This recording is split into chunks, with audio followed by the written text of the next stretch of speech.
Times of India अखबार ने अपने एक अध्ययन में पाया है कि मेडिकल में जो प्रवेश का स्तर है वो आरक्षण की वजह से नहीं घट रहा है, बल्कि वहां पर कैपिटेशन फी की वजह से मेरिट का स्तर लगातार घट रहा है। टाइम्स ऑफ इंडिया अखबार ने जो डेटा जारी किए हैं उसके मुताबिक देश में लगभग 39,000 सरकारी सीटें हैं और 17,000 मैनेजमेंट और एनआरआई कोटा की सीटें हैं, जहां पर एडमिशन की शर्त मेरिट नहीं बल्कि फीस है। और टाइम्स ऑफ इंडिया की स्टडी ये बताती है कि उसने 57,000 स्टूडेंट्स पर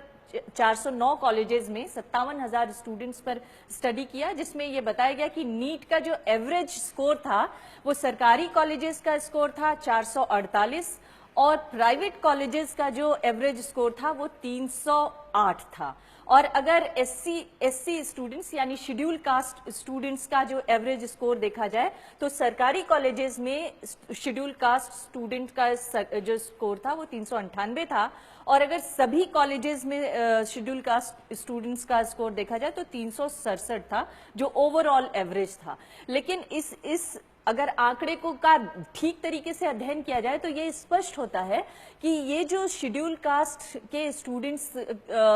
एवरेज ले आ रहे हैं, ये दरअसल जो प्राइवेट कॉलेजेस में कैपिटेशन फी से एडमिशन लेने वाले बच्चे हैं उनसे कहीं ज्यादा अच्छे हैं, क्योंकि जो कैपिटेशन फी देके एडमिशन हो रहा है उसमें 211, 212 नंबर पर भी एडमिशन हो जा रहे हैं, चाहे वो एनआरआई कोटा हो चाहे मैनेजमेंट कोटा हो। तो ये एक तरह से सत्येंद्र रंजन हमारे साथ हमारे सहयोगी। सत्येंद्र, क्या ये एक तरह से ये नहीं दिखाता है कि दरअसल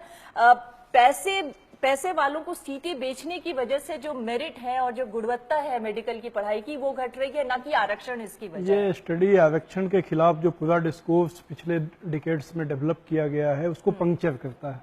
क्योंकि उसमें जो मेन उसका लॉजिक यही दिया जाता है कि जो रिजर्वेशन है वो मेरिट के खिलाफ है। उसमें कम मेरिट वाले लोग कम नंबर लाकर चले जाते हैं, लेकिन यह सवाल कभी नहीं उठाया गया कि उसमें बहुत से कम वो नंबर लाने वाले वो लोग भी होते हैं जो सिर्फ पैसे की वजह से दाखिला ले लेते हैं और वो फिर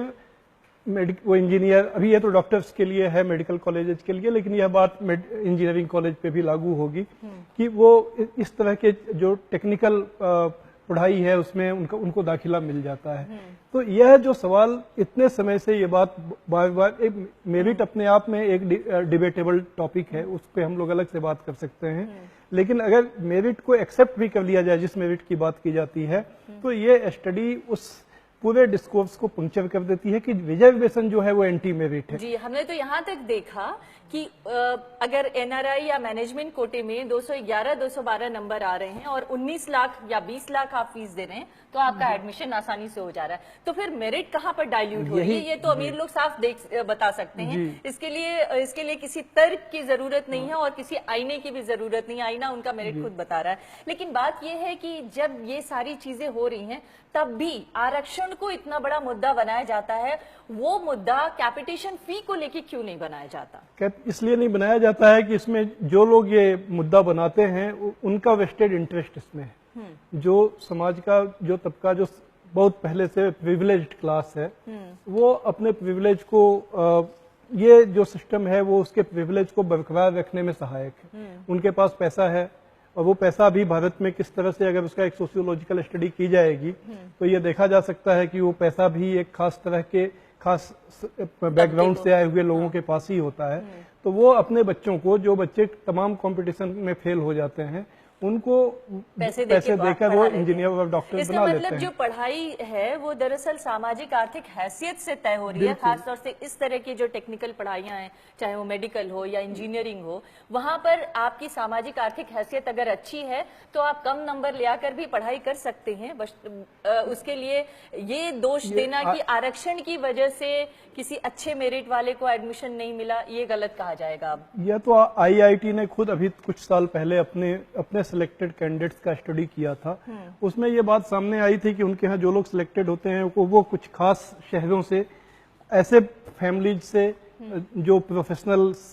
जिन फैमिलीज में पहले से प्रोफेशनल से इंजीनियर, डॉक्टर, वकील हैं, मतलब एक जो उनका पारिवारिक बैकग्राउंड है ये बहुत मेजर रोल प्ले करता है। कोचिंग की सुविधा, पढ़ाई की सुविधा, कंप्यूटर की सुविधा जिन बच्चों को मिलती है, ये जो सो कॉल्ड मेरिट है ये इन चीजों से बनती है, ना कि वो जन्मजात होती है। हाँ, लेकिन एक और बात जो सरकारों को शायद उस पर ध्यान देना चाहिए कि सामाजिक अन्याय को दूर करने के लिए ये आरक्षण व्यवस्था लागू की गई थी, और यहाँ पर देखने को ये मिल रहा है कि अगर कम मेरिट वाले बच्चे भी या छात्र भी अगर पैसे के दम पे एडमिशन पा ले रहे हैं, तो जो सामाजिक न्याय की जो व्यवस्था थी वो सामाजिक न्याय की व्यवस्था क्या यहाँ पर पूरी तरह से लागू हो पा रही है? नहीं, ये तो जो सामाजिक अन्याय जो ट्रेडिशनली रहा है ये उसको और इंट्रेंच कर रहा है, उसकी पकड़ और मजबूत बन रही है इसकी वजह से कि जो उस तरह की पृष्ठभूमि के लोग हैं जिनके पास पैसा और सामाजिक ताकत है, वो अपने इस तरह जो आज के जमाने में जिन नौकरियों की वजह से अपना इन्फ्लुएंस बनता है उस पर वो और उनकी पकड़ बनी हुई है। जी, बहुत बहुत धन्यवाद आपका सत्येंद्र रंजन। तो ये स्पष्ट है कि जिस तरह की स्टडी सामने आई है उससे ये कहा जा सकता है कि आरक्षण किसी की मेरिट में बाधा नहीं बन रहा है। यानी अगर शेड्यूल कास्ट, शेड्यूल ट्राइब बच्चे भी अच्छे मेरिट पर एडमिशन पा रहे हैं, कई कई जगहों पे तो हम ये भी देख रहे हैं कि कॉम्पिटिटिव एग्जाम्स में वो क्वालिफाई ही नहीं कर रहे हैं बल्कि टॉप भी कर रहे हैं। तो अगर जब ऐसी स्थिति है तो आरक्षण को दोष देने के बजाय उस सामाजिक आर्थिक पहलू पर ज्यादा गौर करने की जरूरत है, जो सामाजिक आर्थिक पहलू अन्याय की जो दरार है उसको और ज्यादा बढ़ा रही है। बहुत बहुत धन्यवाद आपका। नमस्कार।